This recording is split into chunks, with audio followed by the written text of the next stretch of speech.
Ang kalima sa 7 huling salita ng Panginoong Hesus ay makukuha natin sa Ebanghelyo San Juan, 19 na kabanata, talatang 28.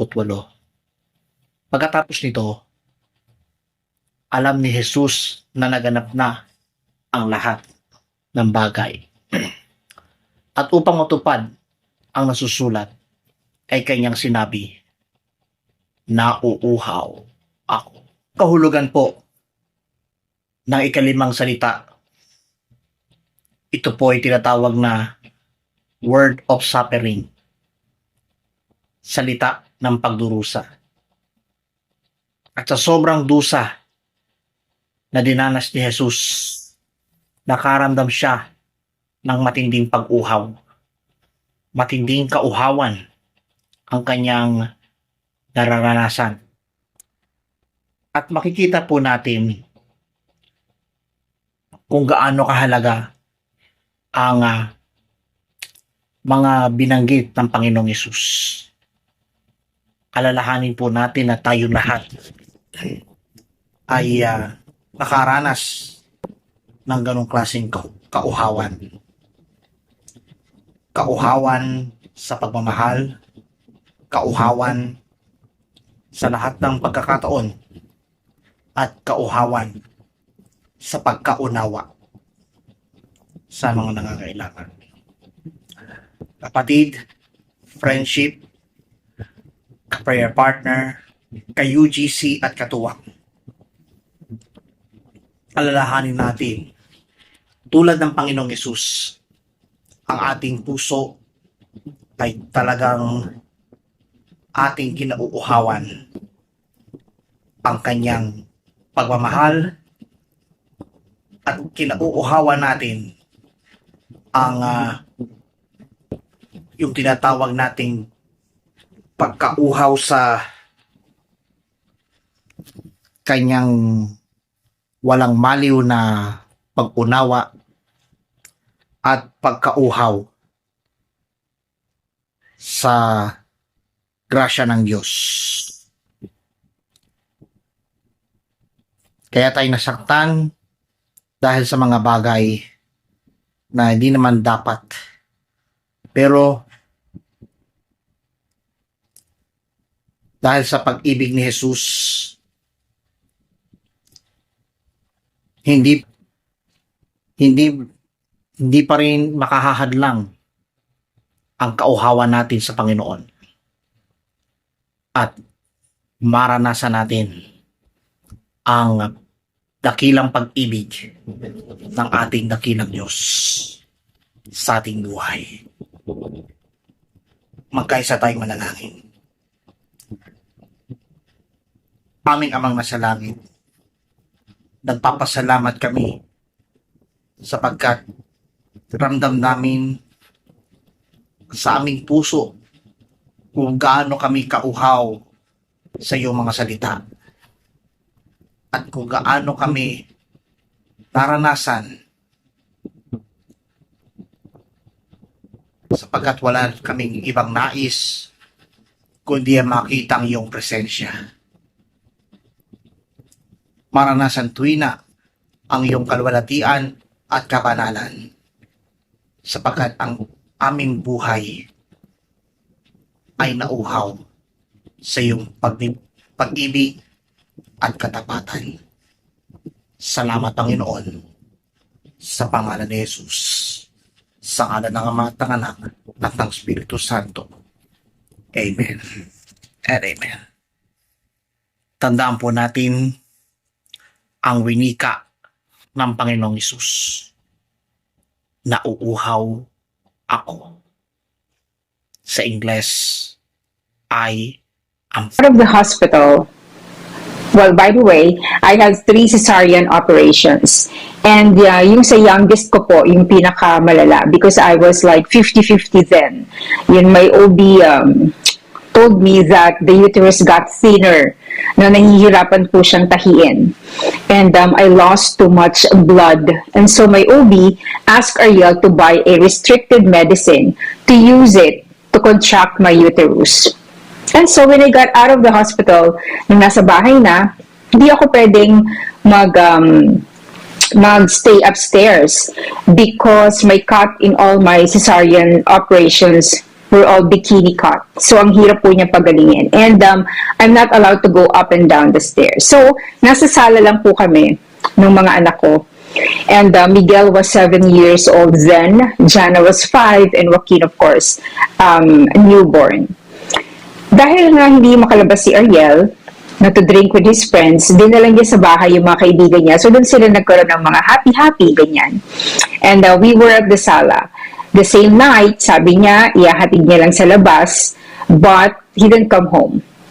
So, naiwan po yung mga pinag-inuman nila sa table, dahil hindi ko naman yung pwedeng pabayaan. You know, I have a baby, and syempre, iniisip ko yung madumi, and then the cockroaches, the ants, diba? So, hindi pwede.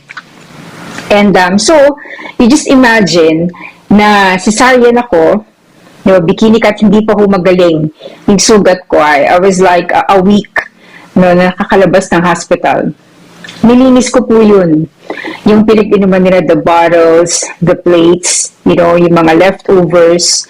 Diba, nakayuko pa ako nun, I was on my, hindi ako nakatayo ng straight kasi nga hindi pa nahihil yung wound. And as I was doing that, I keep on crying, and I'm telling myself na it's not, hindi ko siya deserve, no? And tinatanong ko yung sarili ko na, how can this happen to me? I don't deserve this. So, yun yung mga ina-utter ko. And when he came home the next day, I'm so quiet. I kept quiet. Most of the time kasi po, kapag umuwi siya, away na yon. But that time, I felt numb. Wala na. Parang I don't feel like talking. Then, months went by, I was quiet. I don't nag or yell pag late na siya umuwi or kung ano man yung ginagawa niya. I really don't care. Nag-uusap lang kami kasi we're planning to have Joaquin's baptism.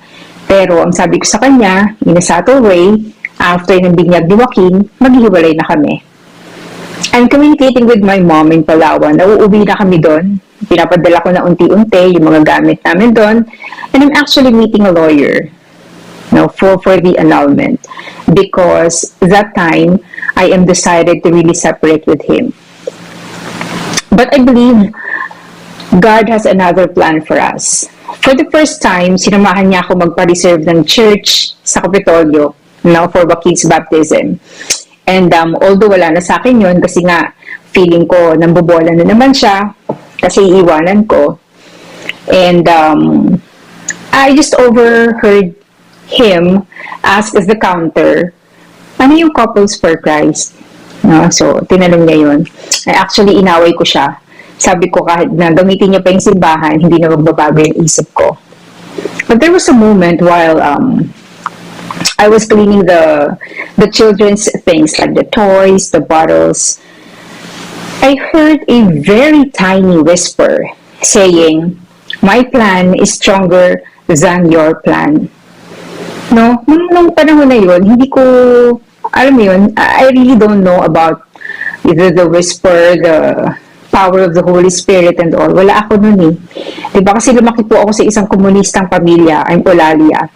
And ang background ko po, syempre, when I was in college, isang aktivista, diba? So, parang wala po talaga sa akin. I just ignored it. No, kasi hindi ko naman naintindihan yun. But then I found myself attending the Christian Life program of Couples for Christ. No?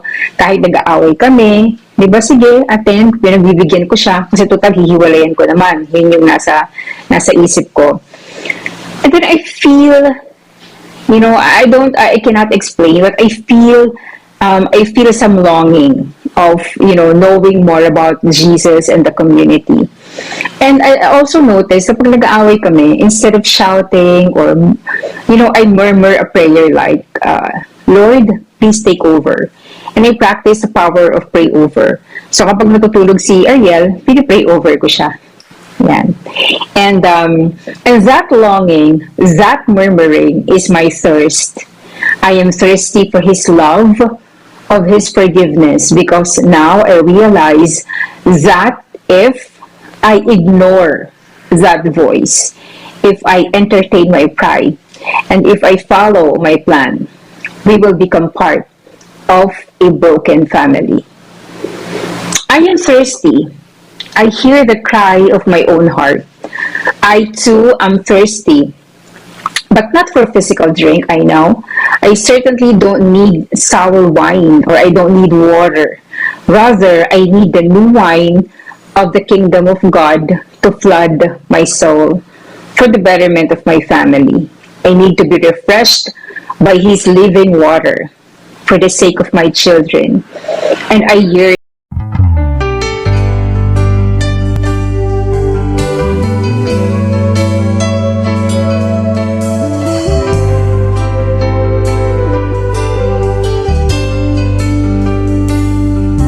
Ikaw ang aking kagalakan, ikaw ang aking kalakasan.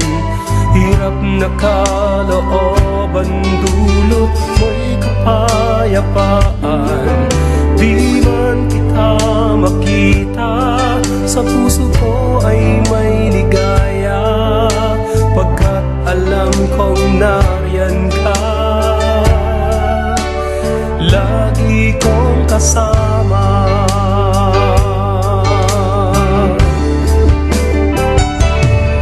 Ikaw ang aking kagalakan, ikaw ang aking kalakasan. Hirap na kalooban, dulot mo'y kapayapaan. Di man kita makita, sa puso ko ay may ligaya, pagkat alam kong nariyan ka. Lagi kong kasama.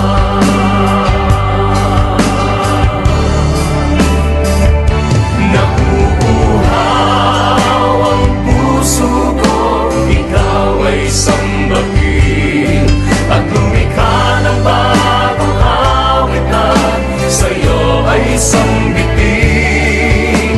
Hindi ko mapigilan na ika'y pasalamatan, kay buti mo nakila ka sa buhay ko, Ama. Nauuhaw ang puso ko, ikaw ay sambahin, at lumikha ng bagong awitan, sa'yo ay sambitin. Hindi ko mapigilan na ika'y pasalamatan, kay buti mo dakila ka sa buhay ko, Ama.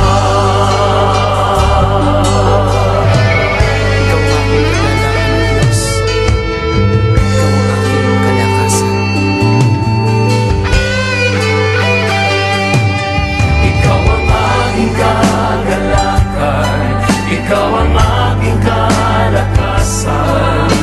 Hirap na kalooban, dulot mo'y kapayapaan.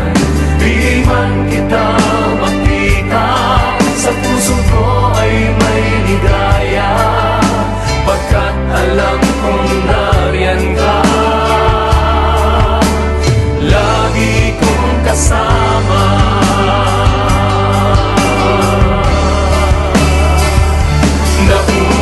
Nauuhaw ang puso ko, ikaw ay sambahin, at lumikha ng bagong awitan, sa'yo ay sambitin. Hindi ko mapigilan na ika'y pasalamatan, kay buti mo dakila ka sa buhay ko,